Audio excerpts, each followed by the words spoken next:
هو الإنسان قبل أن يكون الفنان، وتلك القيم التي تربى عليها عبد الحفيظ الدوزي: حب الناس وتقديم العون لهم في أي لحظة. اختار أن يتعاون مع جمعية مغربية ألمانية في تنظيم حملة طبية مجانية لفائدة السكان المعوزين بوجدة مسقط رأسه. هي حملة تنضاف إلى العشرات يحرص هذا الفنان الشاب على تنظيمها سنويا بوطنه الأم.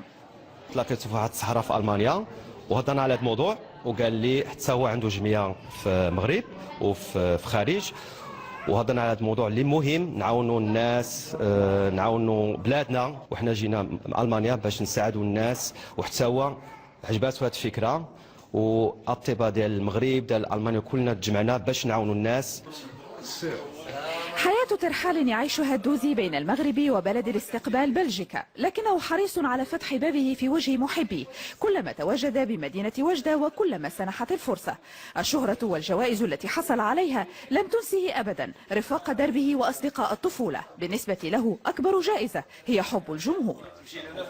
وقتاش ما كيجي كيجتمعوا ليه الجيران الجوارين ديالنا لي فوازان والاصدقاء ديالو القدام، الاصدقاء ديالنا اللي كبروا معاه ولا باقي، وقتاش ما كيجي ما كيتفارقوش معاه، كيعيط لهم وكيجمعهم عنده في الدار، كيعصروا على شي بريري ديال اتاي ولا غديوه ولا سكسو.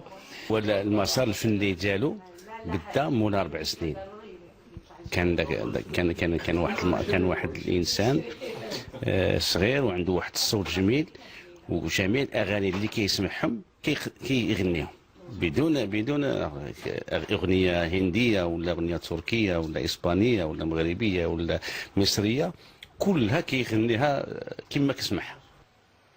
ولد الدوزي عام 1985. تفتقت موهبته وهو في سن الرابعة. أبدع في عالم الراي بفضل مساندة ودعم شقيقه الأكبر. في رصيده العشرات من الألبومات. هو اليوم اسم فني أثبت بجدارة مكانته في الساحة الفنية المغربية. بالنسبة له سر نجاح الفنان هي حين يدرك أن الفن الحقيقي والعمل الخيري وجهان لعملة واحدة.